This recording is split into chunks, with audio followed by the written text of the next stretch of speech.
Pour la synthèse numéro 2, vous allez devoir dessiner la totalité de la pièce.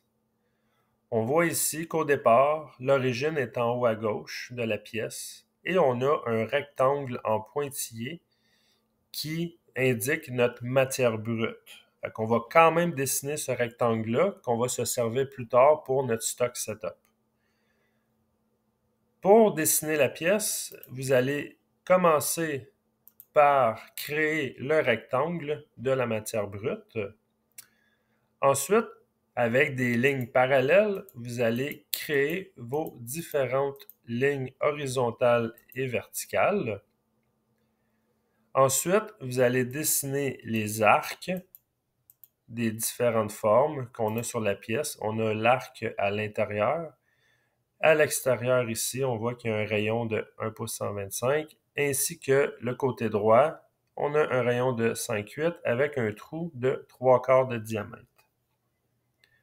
Une fois que ça c'est fait, vous allez ajouter les deux lignes à 30 degrés qu'on a ici et là.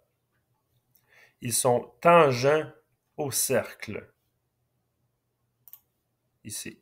On voit que les deux lignes sont tangents au grand cercle.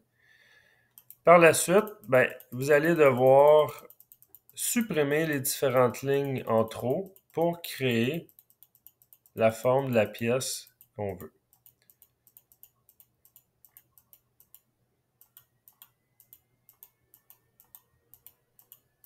Une fois que la forme est bien définie, vous allez devoir ajouter les 4 rayons de 1/4 dans ces deux coins-là ici et ici, comme ceci.